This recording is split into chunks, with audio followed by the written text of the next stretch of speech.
बोलो है कि नहीं? 5 वक्त की अजानें हुसैन की हैं। अजान का हर कलमा हुसैन का है, कलमे का हर हर्फ हुसैन का है। और अगर करीब से देखें तो इबादत में चागत हुसैन की है, सज्दों में लज्जत हुसैन की है। लेकिन उसे पता हो ना जिसने इस इबादत को मजबूती से पकड़ रखा हो, है ना। 10 मुहर्रम आई, ले सबील दे सबील, ले सबील दे सबील। माफ कीजिएगा, मैं सबील का मुखालिफ नहीं, तबर्रुक है हुसैन, बटना चाहिए। लेकिन रुक के बताइए, पानी वो है जिसे हुसैन ने मुंह मोड़ के देखा तक नहीं। जो सबसे ज्यादा 10 मुहर्रम में हम बांट रहे हैं, पानी वो है जिसे हुसैन ने मुड़ के देखा ही नहीं। और कुरान वो है जिसे नेज़े पे चढ़ के भी सुनाया है।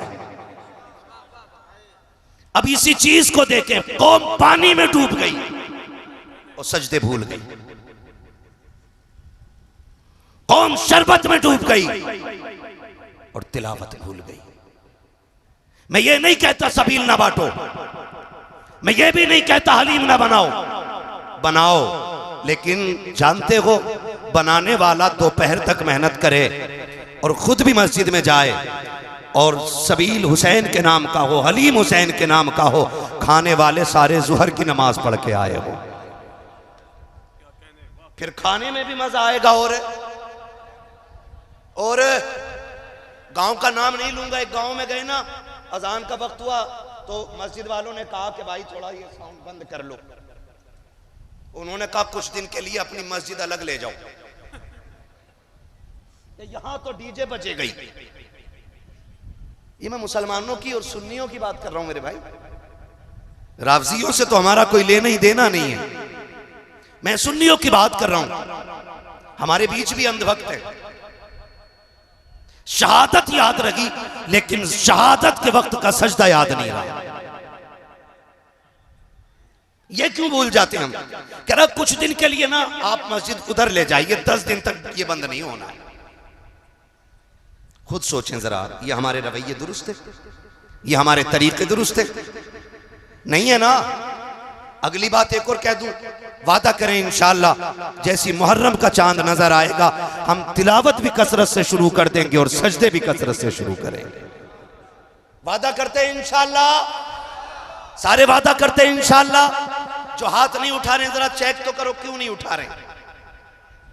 अगर नहीं उठा तो दुआए कुनूत सुन लूंगा, खड़ा करके देखूं किसका हाथ नहीं उठा।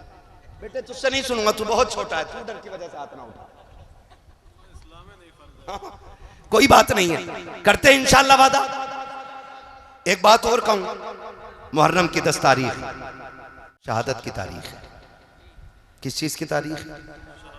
शहादत की तारीख। इसमें अहले बैत अतहार का एक एक फर्द दीन के लिए कुर्बान हो रहा है। अगर मैं फर्दन फर्दन शहादतें बयान करूं तो बड़ा वक्त चाहिए। बस मैं इशारतन किनायतन आपसे चंद बातें करना चाहता हूं। बातें अगर कड़वी लग जाएं तो माफ कर जाइएगा। मुहर्रम की 10 तारीख को आप देखें, जब 9 तारीख आई 10वीं शब, अमर इब्ने साद ने खबर भेजी कि हुसैन से कहो जंग के लिए तैयार हो जाए। मेरे इमाम ने कहा अमर इब्ने साद से जाके कहो जंगे भी कहीं शाम में होती हैं, जंगे भी कभी रात में होती हैं, जंग दिन के उजाले में होगी। उससे कहो कि जंग शाम में नहीं, अगर उसे जंग करनी है तो कल करें, हमें आज रात की मोहलत दी जाए, आज रात की मोहलत दी जाए। अमर बिन साद ने सोचा शायद हुसैन इसलिए इजाजत मांग रहे हैं कि तैयारी जंग की नहीं होगी, तलवार तेज होगी, तीरों की धारें तेज होंगी, नेज़े संभाले जाएंगे, नौजवानों को प्रैक्टिस कराई जाएगी तलवार चलाने की। लेकिन जानते हो उसने ये सोच के इजाजत दी कि ठीक है कल जंग करेंगे। मेरे हुसैन ने कहा मेरे दीवानों मेरे पास आओ, और बुला के सबसे कहा था सुनो ये यजीदी मेरे खून के प्यासे हैं, इन्हें तुमसे मतलब नहीं है। कोई बच्चे छोड़ के आया है, कोई बेटियां छोड़ के आया है, किसी ने माँ बाप छोड़े हैं। कहा सुनो हम करीम इब्ने करीम हैं, हम इजाजत देते हैं कि तुम जा सकते हो, ये यजीदी मेरे खून के प्यासे हैं, तुम्हें इनसे कोई मतलब नहीं और इनको तुमसे नहीं, तुम जाना चाहते हो तो जाओ। सबने इनकार कर दिया, हुसैन तुझे छोड़ के हम नहीं जा सकते। मेरे इमाम ने कहा अब्बास का जी आका का चराग गुल कर दो। क्यों? कि शायद जो उजाले में नहीं जाना चाहता हो वो अंधेरे में चला जाएगा। गाजी अब्बास ने चिराग गुल किया, और लोगों तुम्हें मोहब्बतों का वास्ता है, मोहब्बतें इस तरह निभाई जाती हैं, रिश्ते इस तरह निभाए जाते हैं, और इस तरह से अहद व पैमान और वफा के वादे निभाए जाते हैं। मेरे हुसैन ने ना हालत जब चिराग बुझ गया, थोड़ी देर के बाद का अब्बास का जी आका का आप जरा चिराग रोशन करो। चिराग रोशन हुआ ना, फर्क इतना था कि जब चिराग बंद किया गया था आंखें सूखी थीं, और जब चिराग जलाया गया तो आंखें भीग चुकी थीं। आंखें भीगी हुई देखी, कहा गया नहीं कोई। जब इतनी बात कही ना तो मेरे हुसैन का सबसे बूढ़ा सहाबी, सबसे बूढ़ा सिपाही, जिसको दुनिया हबीब इब्ने मज़ाहिर कहती है, आपकी उम्र शरीफ उस वक्त 72 या 76 साल थी। आपकी कमर झुकी हुई थी। आप अपनी जगह से उठे, तलवार निकाली, आका हुसैन के कदमों में रखी, और रख के कहते, हुसैन अगर आपको यह लगता है कि मेरी सफेद दाढ़ी देख करके लोग आपकी जमात को कमजोर समझेंगे तो हुसैन वापस न भेज, रही मेरी तलवार ये, इससे मेरा सर कलम कर दे। मेरे इमाम ने कहा चाहते क्या हो? कहा हुसैन सबका यही फैसला है, जिएंगे तो तेरे साथ जिएंगे, मरेंगे तो तेरे साथ रहेंगे। मेरे इमाम ने कहा कि ये तुम्हारे खून के प्यासे नहीं है, तुम जा सकते हो। कहा हुसैन अगर नाना ने कयामत में पूछ लिया मेरा बेटा प्यासा था और तुम उसे छोड़ के चले आए थे, तो हम क्या जवाब देंगे? मेरे इमाम ने कहा परेशान ना हो, वादा करता हूं कयामत में नाना से कह कह के एक एक को जन्नत दिलवाऊंगा, कह कह के एक एक को नाना से जन्नत दिलवाऊंगा। कहा हुसैन हमें जाना ही नहीं है। फिर मेरे इमाम ने कहा फिर जाओ इबादत करो, हो सकता है अब ये जिंदगी की आखिरी रात हो, अब इससे बड़ी रात शायद हमें इबादत के लिए ना मिल सके। ये बात मेरे इमाम ने कही। फिर हर खेमे में सजदे भी हो रहे थे, तिलावत भी हो रही है। किसी को जान की परवाह न की, किसी को खानदान की परवाह न की, किसी को अहलो अयाल की परवाह न की। सारी कौम जितने भी सिपाही हैं, पूरा काफिला अल्लाह की इबादत में लग जाता है। किसी का सजदे में सर है, किसी के लबों पे तिलावत कुरान है। अल्लाह अकबर, फजर का वक्त करीब आया है। मेरे इमाम ने हजरत अली अकबर को बुलाया था। का अकबर कहा जी बाबा कि जब मौलाए कायनात थे तो इमाम हसन अजान पढ़ते थे, नमाज अली पढ़ाया करते थे। जब बाबा का विसाल हो गया फिर अजान मैंने पढ़ी है, नमाज भाई हसन ने पढ़ाई है। आज हसन नहीं है, नमाज मैं पढ़ाऊंगा, अजान अकबर आपको पढ़नी है। अकबर जाओ अजान पढ़ो, और आते आते मैदान करबला का मंजर भी देखते आना, पूरे मैदान का जायजा भी ले लेना। हजरत अली अकबर गए हैं, आपने जाकर के अजान पढ़ी है, अजान पढ़ के फारिग हुए हैं। आप जब मैदान करबला को देखने के लिए निकले हैं और आपको हिचकियों की आवाज आई है, आपने उधर रुख किया है जिधर से रोने की आवाज आ रही थी। आपने जाकर के क्या देखा? कोई खातून है जिन्होंने अपनी चादर का आधा हिस्सा पकड़ रखा है, करबला की जमीन को साफ करती जा रही है। वापस पलट के आए हैं। मेरे इमाम ने कहा था अकबर क्या तुम देखा है करबला का मैदान? का जी बाबा देख लिया है। का क्या क्या देखा है? का सब कुछ देखा है, लेकिन आज अजीब चीज देखी है। का क्या देख के आए हो? का बाबा करबला के मैदान में एक खातून को मैंने रोते देखा है, और सिर्फ रो नहीं रही थी बल्कि दुपट्टे से मैदान करबला की सफाई कर रही थी। इतना मेरे इमाम ने सुना है, आंखों में आंसू आ गए। अली अकबर ने कहा था बाबा मैंने कोई ऐसी बात न कही, आप रोए क्यों हो? कहा बेटे अकबर तुझे नहीं पता है, तूने जिसे करबला में देखा है वो कोई आम खातून नहीं बल्कि मेरी माँ फातिमा ज़हरा मदीने से चल के करबला आ चुकी है।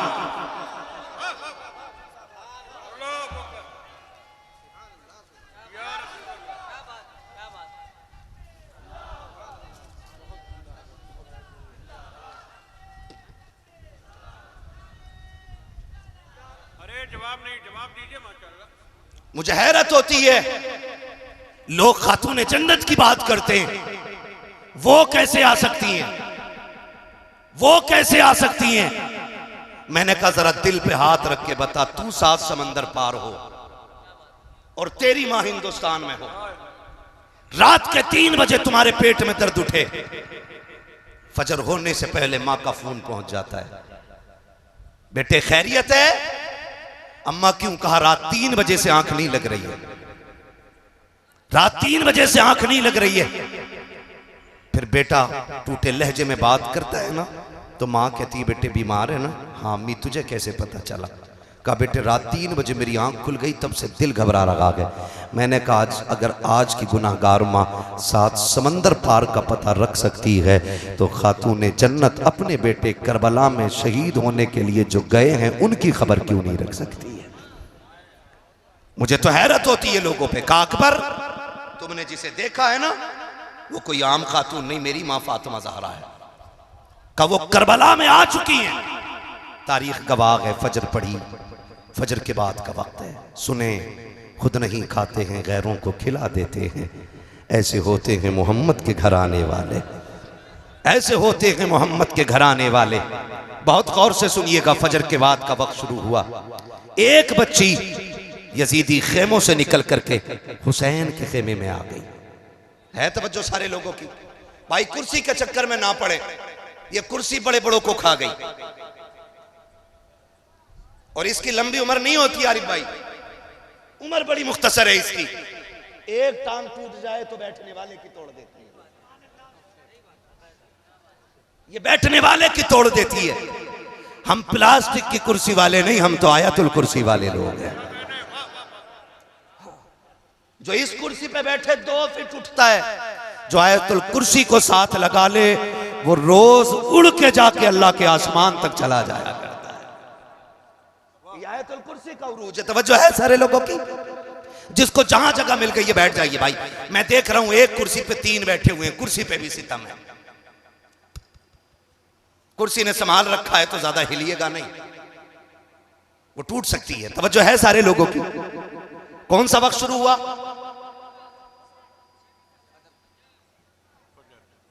फजर की नमाज तो हो गई, फजर के बाद का वक्त शुरू हुआ। अमर बिन साद के लश्कर से एक बच्ची निकल के हुसैन के खेमे में आई। वो बच्ची टहल रही थी, सैयदा जैनब की नजर पड़ गई। जानते हो जैनब कौन है? जैनब वो है जिसने कम उम्र में सबसे पहले कुरान हिफ्ज किया है।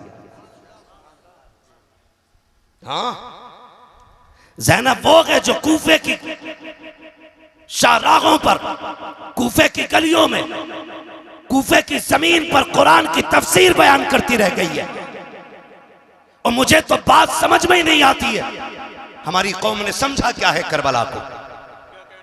हुसैन जवान होकर के सीधे करबला नहीं गए। हुसैन वो गए जिसने 25 साल रियाजुल जन्ना में बैठ करके लोगों को हुजूर की हदीसें पढ़ाई है। 25 साल तक मेरा इमाम रियाजुल जन्ना में बैठ करके हुजूर की हदीसें पढ़ाता रहा है। और आज मेरी कौम का हाल यह है कि अपना बाप मरने लगता है, बेटे को सूरे फातिहा पढ़ने की तौफीक नहीं होती है, बाप की सांसें अटकने लगती है, तब कुरान वाला तलाश करने जाया करते हैं। कहने को पक्के हुसैनी है लेकिन सही से सूरे इखलास भी याद नहीं है। हाथ जोड़ के तुम्हें खुदा का वास्ता दे के कहता हूँ, ओ लोगों, खुदा के वास्ते आने वाले मुहर्रम से पहले भले डेग बने या ना बने, सबील के लिए पानी का इंतजाम हो या ना हो, हर नौजवान जिसे कुरान ना आता हो इतना कुरान जरूर सीख ले ताकि 1000 मर्तबा सूरे फातिहा पढ़ के 10 मुहर्रम को मुसल्ला बिछा के हुसैन से कहे, आका आपने नेज़े पे कुरान पढ़ के सुनाया है, मैं मुसल्ले पे बैठ के सूरे फातिहा सुनाने आ गया।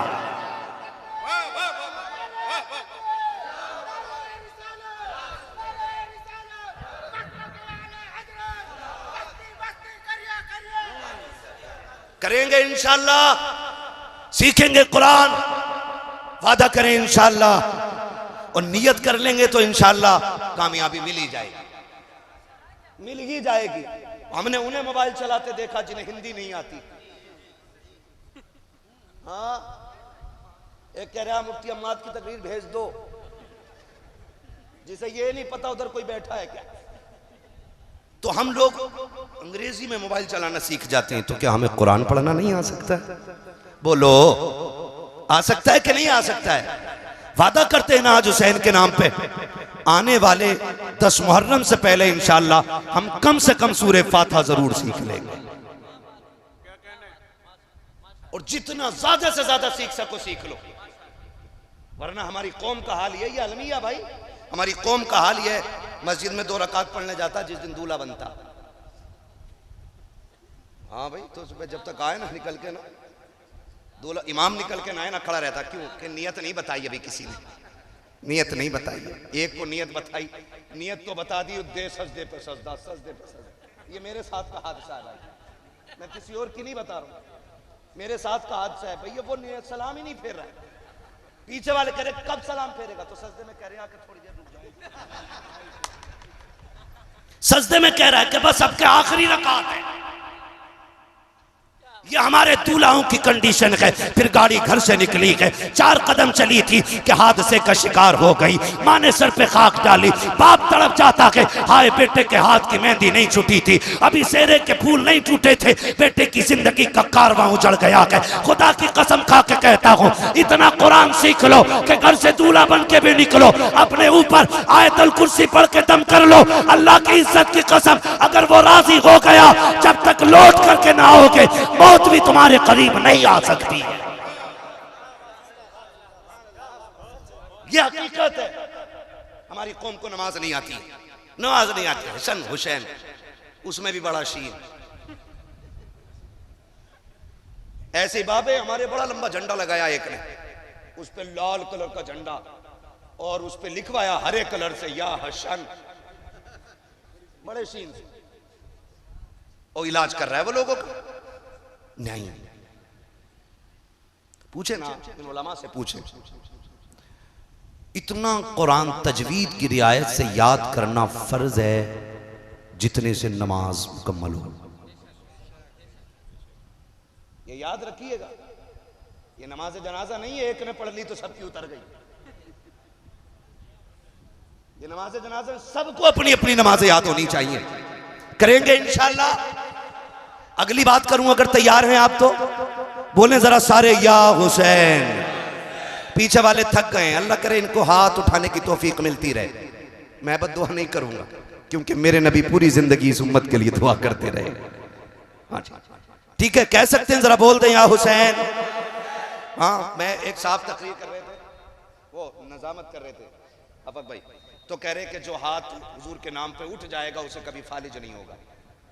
मैंने कहा भाई अजीब मसला है, बीमारियां भी रब की तरफ से नेमत होती हैं, ये दावा क्यों कर रहे हो? अगर फालिज होना यह अजाब या इताब होता तो इमाम बुसीरी के बारे में क्या राय है? और बीमारियां रब की तरफ से आजमाइश होती है। लेकिन इतना कहूंगा कि जो हाथ हुजूर के नाम पे उठेगा वो किसी बदअकीदा के आगे कभी मिलाने के लिए नहीं झुकेगा। कहें जरा या रसूल अल्लाह। कौन से वक्त की बात हो रही है? फजर के बाद का वक्त है। हुसैनियों में मुबारकबाद पेश करता हूं, तुमने करबला वाले हुसैन की महफिल सजा रखी है। तुम उनकी महफिल में आके बैठे हो जिनकी चौखट से आज तक कोई खाली गया ही नहीं है। बरेली से मेरा इमाम कहता कौन देता है, याद है आपको? कौन देता है, देने को मुंह चाहिए, देने वाला है सच्चा, देने वाला है सच्चा। हमारा नबी, पानी कौन सी तारीख को बंद हुआ था? डर के ना बोलो, ये बात हमने मौलवी से नहीं, ये बात हमने अपनी अम्मा से चूल्हे पे सीखी थी। हाँ, ये बात हमने अपनी मां से चूल्हे पे सीख ली थी कि करबला में 7 तारीख को पानी बंद किया गया था। कितनी तारीख को? और जोर से, कितनी तारीख को? ये आवाज उन तक जरूर जानी चाहिए जिन्हें नई तहकीक का कीड़ा है। ये सही है। हाँ, कितनी तारीख को?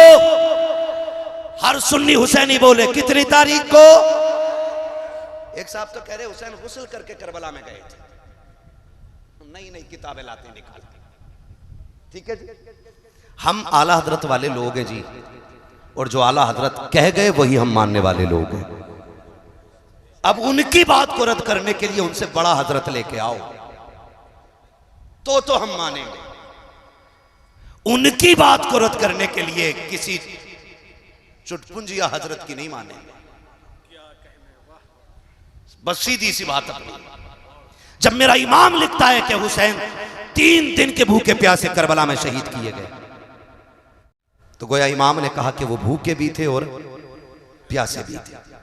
तो कितनी तारीख को पानी बंद हुआ? जरा जल्दी बोले, सलामत रहें। कितनी तारीख को? 7, 8, 9, 10। 9 तक कितने दिन बने? 3, 7, 8, 9। और फिर चौथा दिन 10। सही बोल रहा हूं ना? हिसाब ठीक है मेरा? चौथा दिन ये 10 आया, 7 को पानी बंद हुआ है, 7 को पानी बंद हुआ, 10 की सुबह है, खेमों में पानी का एक कतरा नहीं है। अल्लाह करे ये मेरी बात आपके जहनों में उतर जाए। एक बच्ची यजीद के लश्कर से निकल के आई, छोटी सी, हुसैन के खेमे में। सैयदा ज़ैनब ने बच्ची को देखा, बुलाया, बेटी इधर आओ। बच्ची करीब आई, कहा क्या बात है? कहा कौन हो तुम हमारे काफिले में तो नहीं हो ना? तो बच्ची ने कहा वो जो सामने वाला खेमा है ना वो हमारा है। कहा तुम्हारे बाप कौन है? कहा मेरे बाप को हुर कहा जाता है। हुर वो हैं जिन्होंने हुसैन पे पानी बंद किया है, हुर वो हैं जिन्होंने हुसैन का रास्ता रोका है। उनकी बच्ची 10 की सुबह में आ जा रही है। सैयदा ज़ैनब ने बुलाया, बुला करके कहा बेटी तब तो हमारी मेहमान बन गई हो। हमारे ख़ानदान का उसूल ये है कि हमारे घर पे जो मेहमान आया करते हैं वो कभी खाली नहीं लुटाए जाते हैं। ए बेटी आज मजबूरी है, हमारे घर पे पानी का एक कतरा भी नहीं है। अगर होता तो तुझे पिला दिया जाता, अगर रोटी होती, एक लुकमा भी होता बेटी पहले तुझे दिया जाता। लेकिन आज अफसोस ये है कि हमारे खेमों में न पानी है न रोटी है जिससे तेरी मेहमान नवाजी की जाए। कहती है बेटी कभी वक्त मिल जाए तो मदीने आ जाना, वहां हम तेरी मेहमान नवाजी करके दिखा देंगे। अल्लाह अकबर। इतने में हुसैन की सकीना सामने से गुजरी है, आपके कानों में 2-2 बालियां थी। सैयदा ज़ैनब ने इशारा करके कहा था ज़ैनब से सकीना जरा इधर तो आओ। कहा क्या बात है फूफी? कहा बेटी हमारे घर पे मेहमान बन के आई है, हमारे घर पे आज देने के लिए कुछ नहीं है। अगर तेरी इजाजत हो तेरे कान की एक बाली से निकाल के दे दो। अल्लाह अकबर। अली का घर भी क्या घर है कि उस घर का हर एक बच्चा जिसे देखो वही शेरे खुदा मालूम होता है। हजरत सकीना ने कहा था फूफी जी निकाल लीजिए। कहा बेटी तेरे कान का जेवर है, क्या तू इजाजत देती है? तब सैयदा सकीना ने कहा था फूफी जान हमें जेवर से ज्यादा मदीने वाले मुस्तफा के घर से प्यार है, हमारा जेवर चला जाए हैरत नहीं है। अगर मेहमान दरवाजे से खाली चला गया दुनिया क्या कहेगी? तभी मैंने कहा था खुद तो खाते नहीं औरों को खिला देते हैं, ऐसे होते हैं मोहम्मद के घराने।